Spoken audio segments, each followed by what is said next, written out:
I'm going to start by reading a couple of briefs from the coolest immigration lawyer in Boulder, Sandra Saltrice. She's been working hard with immigration. So this is in her own words. I interviewed her over the phone the other day. One of my clients threw a pipe bomb into a pawn shop. I argued in his defense. A pipe bomb isn't a bomb. It's just a very large bullet. I won the case. Another client, a biker, attended a drag race up in Fort Lupton and got very drunk. He didn't know the security guards were off-duty cops and called one of them an asshole. Started throwing beer cans. They beat him to a pulp, almost blinded him. I defended his First Amendment rights, pointing out that an asshole is just another orifice. The judge laughed so hard, he had to hide under the bench. Speaking of assholes, I've tried to write about the asshole in chief, but it's too disgusting and frightening. As Eleanor Roosevelt famously said, though, courage is more exhilarating than fear and easier in the long run. So we have the midterms to look forward to, and I'll probably go canvass again like I did in 2014 for the Democrats. Not that I did much good. This is one from the phone bank.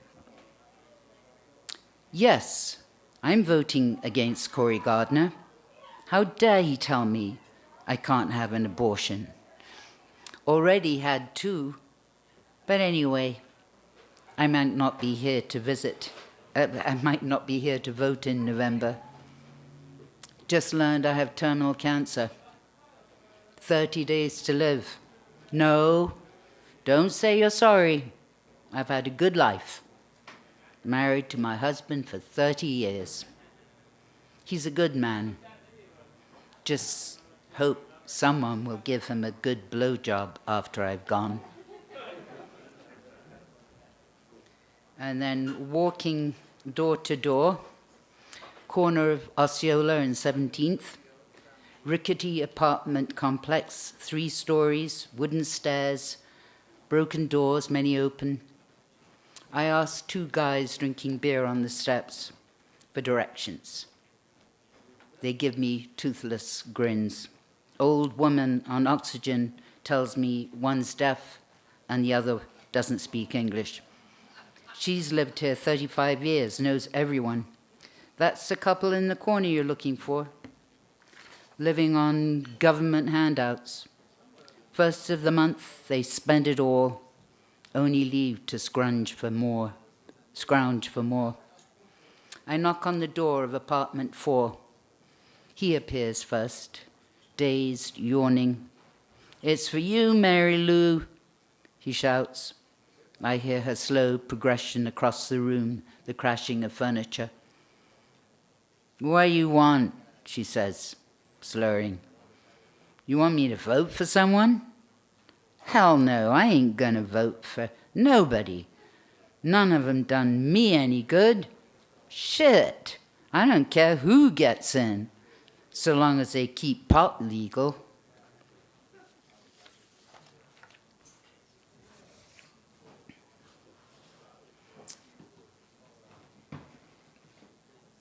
This is something I came across, wrote some time ago. Brief moment in a bar. It's a little prose piece. They were sitting next to each other in the bar, one of those rare occasions when everyone else at the table was busy talking and they had a private moment together. "Well," he said, after ordering a couple more beers. "What do you think?" He was already rather drunk, and he could have been talking about the latest news. Patty Hearst had just taken part in a bank robbery and become Tanya, but somehow she knew he meant them. She tried to read his face. "I don't know," she said. "I wish there was something we could do about it," he said. "Isn't there?" she asked, looking him in the eye. "I don't see how." He took a swig from his beer and landed it on the table with a thud like an exclamation point. She watched the beer spill out of the mug and get smeared across the table. "I guess not," she said.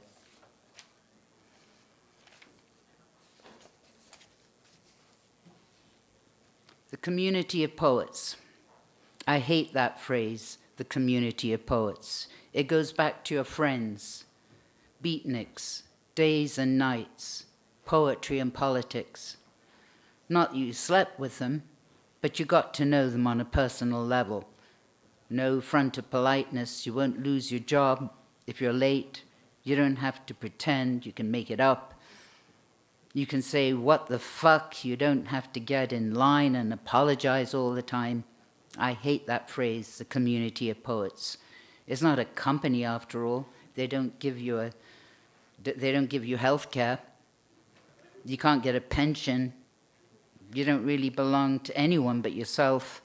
And then you think, it's just names. The names of people you know and don't know, if you know what I mean.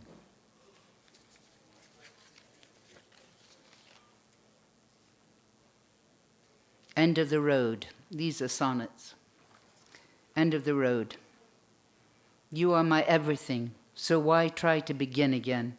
Why bother worrying what to wear, whether to wear this or that? Sorry to keep you on hold, but being held is wonderful, says JetBlue, or something to that effect. It's true, isn't it? I continue in a holding pattern. Just to exist causes endless trouble. That split between flesh and spirit gets to me every time I turn the light on. I get cold feet, toss and turn through the tunnel of night, where the train whistles and blows in the wind, and the dobro twangs with the tango.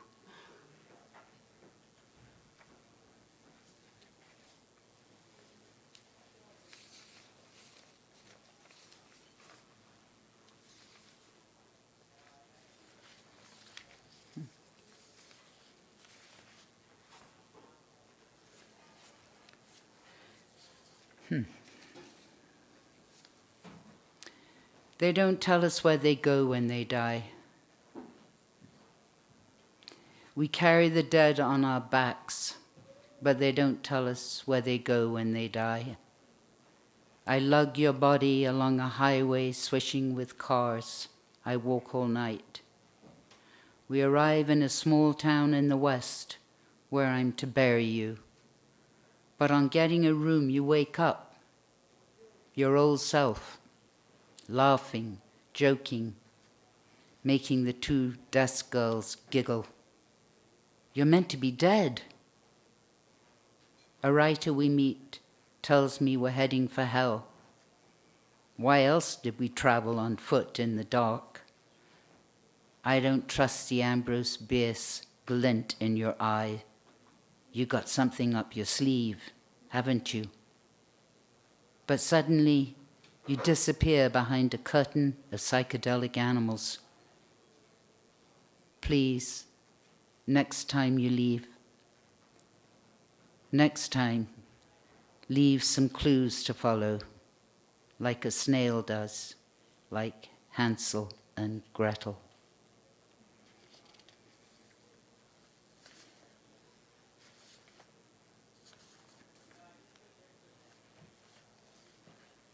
This one is for Barbara Grow Wallstrom, a painter who now lives in New York. We went to see the Agnes Martin show in New York. Starts with a quote by Agnes Martin. it's about I think, talking about her, what painting means to her, what is life, what is paint. It's about the feeling of love and beauty you experience in landscape. Love is all around us, like air. Spiraling at a snail's pace up the Guggenheim, we climb through clouds caught in grids, bands of trees, islands, night sky, rain, redbird, wood, stone, all stilled in meditation to calm the storm, the soul. Stopping at that line she doesn't want to go below, where all is horror and destruction. Halfway up, however, a single untitled work stops us. Her steady hand has wavered here and hints at chaos kept at bay. One red bar smudged, bleeding. I see suffering. Barbara sees paint. We rise to the top where floats alone as in late afternoon sky her last landscape. Unfinished perhaps. 2 white bars awash in pale grey. The paint thin, translucent. The horizontals loosened, absorbing each other as they begin to disappear beyond life's frame, into light, into air.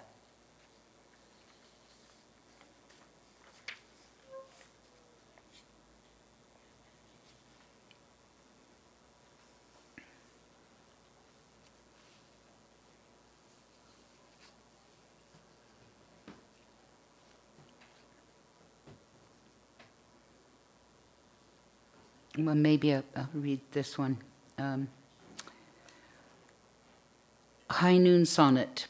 The clock ticks on the minutes and years since you left me, boundless and barely here or there or anywhere, or not in time anymore, but thrown to the stars.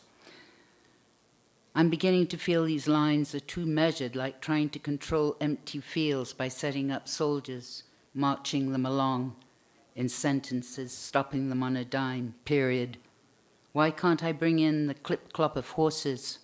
Or better yet, take out the I completely. Let the dogs yelp in the moonlight, in the street by moonlight. Birds streak across the sky like unhinged stars. And by cutting through the stranglehold of these verses, break out into that other world where you exist. There's a lot of death in my poems. This one is for my twin sister, identical twin sister, who died, I guess, almost 2 years ago now. In London, she had MS,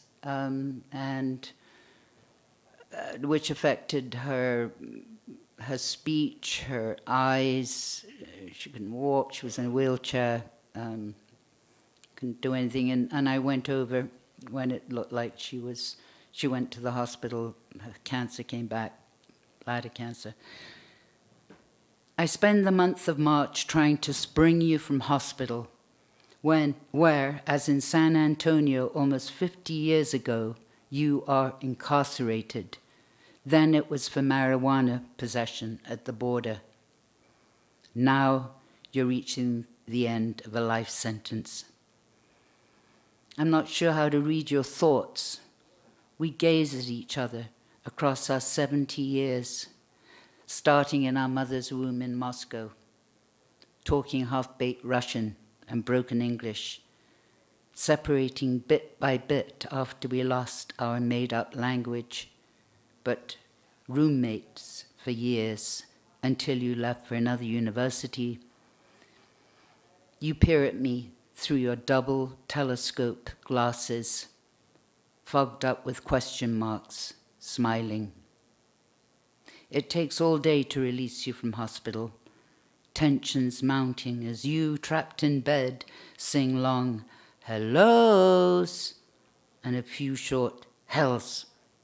and I, who can walk, pace the hallways. At last we board the ambulance that takes us on a grand tour of the city, by Shaftesbury Avenue, around Trafalgar Square, and down Whitehall, past the Houses of Parliament, and along the river to Pimlico. You lie still, your cheek glistening with late afternoon dew. Hello, you sing once settled in your room, in the nursing home, where you are to die, and I, because I'm flying home the next day, whisper goodbye. Thank you.